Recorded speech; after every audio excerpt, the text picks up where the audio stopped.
sou a Tayana e estou aqui para falar para vocês sobre hidrostática. A hidrostática é o estudo de fluidos em repouso. Nela, a gente vai estudar como o fluido se comporta em relação ao recipiente que o contém. Antes da gente entrar na parte de hidrostática propriamente dita, a gente precisa entender alguns conceitos. O primeiro deles é o conceito de massa específica e densidade. A massa específica ou densidade da substância, ela diz respeito à densidade de uma substância homogênea. E ela é representada pela letra μ e é dada dividindo a massa pelo volume. Então, por exemplo, a gente tem a densidade da água. A densidade da água, ela é 1000 kg por metros cúbicos ou 1 grama por centímetro cúbico. Vou colocar aqui para vocês. H2O, né? 1000 kg por metro cúbico. Então, se nós tivermos uma substância com uma densidade maior que a da água, como por exemplo é o caso do ferro, o que vai acontecer com essa substância? Bom, eu tenho aqui um copo d'água para apresentar para vocês. E aqui eu tenho um parafuso feito de ferro. A densidade do ferro é de aproximadamente 7.900 kg por metro cúbico. Bem maior que a da água. 7 vezes maior que a da água, mais ou menos, que é de 1000 kg por metro cúbico. Então, se a gente coloca esse prego dentro do copo d'água, o que acontece? O prego afunda, porque a densidade do ferro ela é maior do que a da água. Mas, por que o navio, que é um objeto feito de ferro, ele boia na água? Para a gente entender isso, a gente vai entrar na densidade do corpo. A densidade do corpo, ela também é dada pela massa dividida pelo volume do corpo. Então, como que algo feito de ferro, que a gente viu aqui, que afunda na água, consegue boiar? Porque a gente não está falando mais de uma substância, de um corpo homogêneo. No caso do prego, ele é totalmente maciço, feito de ferro, né? No caso do parafuso.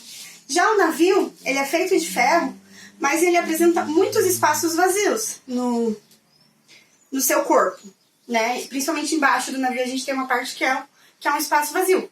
Então, esse volume do navio, que considera todos esses espaços, não é simplesmente o volume de cada peça, e sim o volume do corpo em si. Então, esses espaços vazios fazem com que o volume do navio seja muito grande comparado à sua massa. Então, a sua densidade ela vai conseguir ser menor do que a água.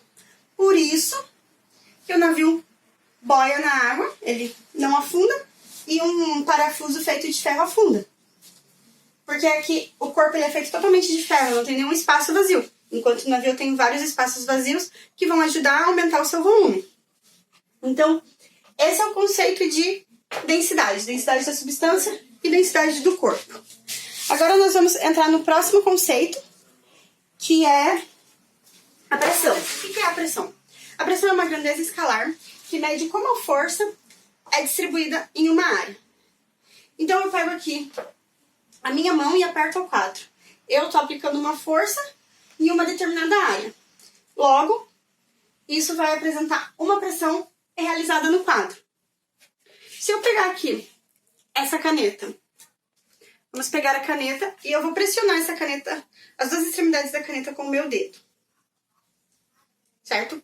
A parte pontuda da caneta vai acabar machucando a minha mão e fazendo um furinho, enquanto a parte do final da caneta não aconteceu nada. Por quê? A pressão que eu fiz foi a mesma. Ela não foi maior nem menor em nenhum dos lados. Foi exatamente igual. Só que a área da ponta da caneta, ela é muito menor. Então a pressão ela é maior. Por quê? Porque a pressão é inversamente proporcional à área. Então, quanto menor a área, maior a minha pressão. Se a área for maior, a minha pressão então ela vai ser menor. A gente precisa ressaltar que a pressão ela é dada pela força perpendicular dividida pela área. A força tem que estar sendo aplicada perpendicularmente. O que significa que se eu tiver uma força sendo aplicada na vertical em uma determinada superfície, eu preciso decompor essa força. Então, aqui eu tenho uma força, eu preciso achar a componente Y dessa força, para poder calcular essa pressão. E a pressão, aqui a gente tem a força, que é dada em newtons, e a área, que é dada em metros quadrados no SI. Então, a unidade da pressão é newton por metro quadrado. Que ela foi chamada também de Pascal. Ou representada por PA. Então, a gente pode dizer que a pressão é newton por metro quadrado ou Pascal. Geralmente, a gente vai encontrar em Pascal. Só que existem outras unidades para medir a pressão, como, por exemplo, o ATM, que representa a pressão atmosférica. Então, a pressão na superfície da Terra. E um ATM é igual a 10⁵ Pascal. Essa ATM representa a pressão do ar na atmosfera terrestre. E quanto maior for a altitude, menor vai ser a minha pressão. Nós também temos milímetro de mercúrio. Que, se a gente for converter para ATM, um ATM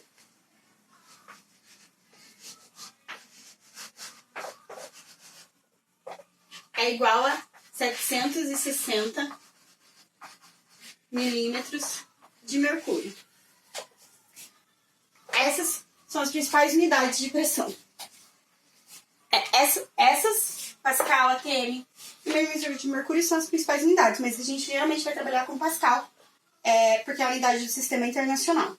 Então, agora que a gente já viu o que é a pressão, a gente vai falar um pouco sobre a pressão hidrostática, que nada mais é do que a pressão exercida por fluidos nos recipientes no qual eles estão colocados. Vamos supor que a gente tem um recipiente que tem um líquido até uma altura H. Se a gente tem um recipiente apenas com um líquido, é a força-peso. Então, a gente pode dizer que a pressão em um recipiente, né, a pressão, que é a força perpendicular sobre a área, em um recipiente com fluido, é igual a massa vezes gravidade dividido pela área. Só que se a gente voltar um pouquinho lá na questão de densidade de massa específica, a gente sabe que a densidade é igual a m sobre v. Densidade igual a m sobre v. Então, a massa vai ser igual a densidade vezes v. Então, a gente pode substituir aqui e dizer que pressão é igual a D vezes V vezes G sobre A. Mas como a gente calcula um volume? O volume é igual a área vezes a altura. Então, o volume do líquido vai ser igual a área da base vezes a altura. Então, a gente pode substituir o volume aqui. Então, a pressão vai ser igual a D vezes área vezes altura vezes a gravidade dividido por A. As áreas a gente pode cortar. E nós podemos dizer, então, que a pressão hidrostática é a densidade do fluido vezes a altura desse fluido vezes a gravidade do local na qual o fluido está. Essa, então, é a nossa pressão hidrostática. Dentro da pressão hidrostática, a gente tem dois teoremas que vão nos ajudar muito a resolver alguns exercícios, que são o teorema de Stevin e o teorema de Pascal. O teorema de Stevin, ele também é conhecido como lei fundamental da hidrostática, e ele relaciona, então, pontos de pressão diferentes. Ele relaciona, então, pontos de pressão diferentes no mesmo líquido. Então, se eu tiver aqui um recipiente com um líquido e pegar um ponto aqui, chamar de PA, e um ponto aqui, PB, o teorema de Stevin diz, então, que a diferença de pressão entre esses dois pontos, ela é igual à densidade do fluido, que vai ser a mesma entre os pontos, a aceleração da gravidade e a diferença de altura entre a pressão A e a pressão B. Aqui a gente também pode escrever como PB menos PA igual a DGH. Esse, então, é o teorema de Kevin, que nos diz que a diferença entre pressões de dois pontos localizados no mesmo fluido é igual à densidade do fluido vezes a aceleração da gravidade vezes a altura entre esses dois pontos de pressão.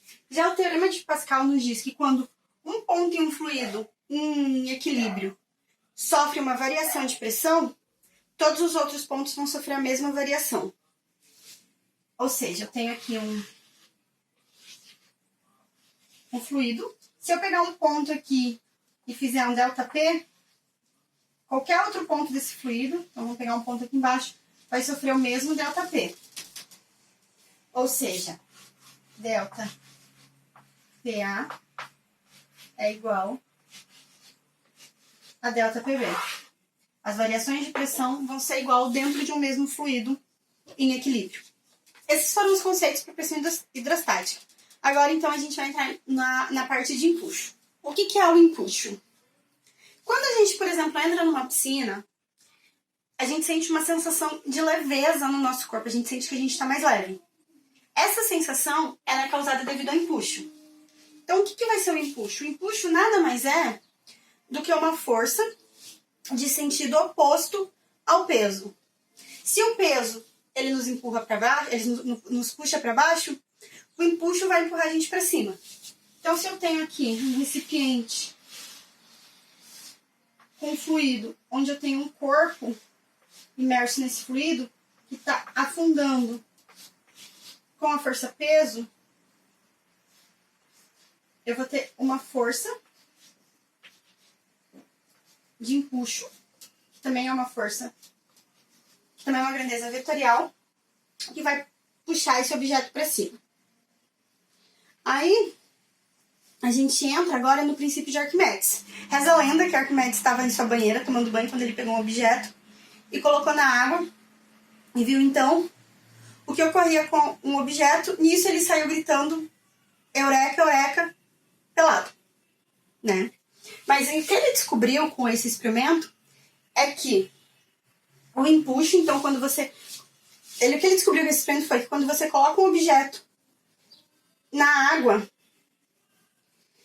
enquanto eu tiver esse objeto... enquanto eu tiver esse objeto sendo puxado com uma força-peso, eu vou ter uma força de empuxo que vai ser igual ao peso do material submerso.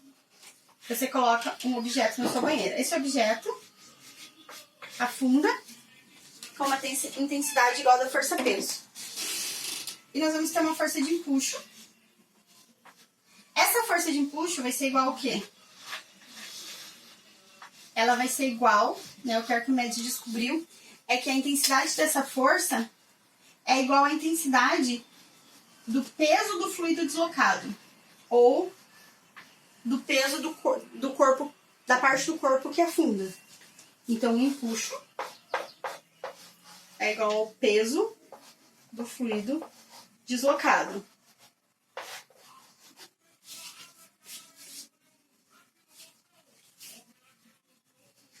Que a gente pode dizer, então, que o peso do fluido deslocado é igual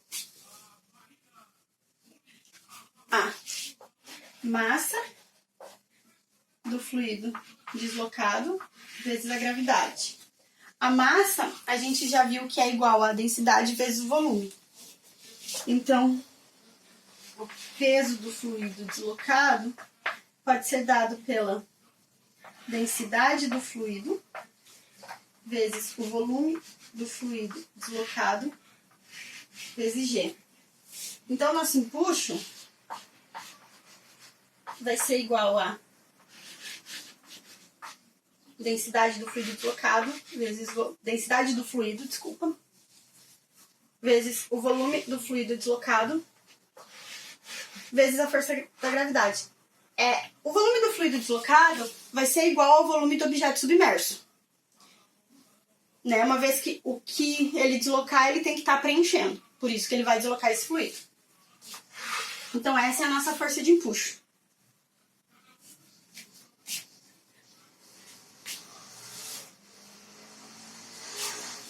Como o empuxo ele atua no sentido oposto do peso e faz o objeto parecer mais leve, a gente tem o chamado peso aparente. Esse peso aparente nada mais é, chamar ele de peso AP, do que o peso menos o empuxo. O empuxo é uma força. Então, a sua unidade também é dada em newtons. Igualmente a unidade da força-peso. Por isso, a gente pode fazer essa subtração.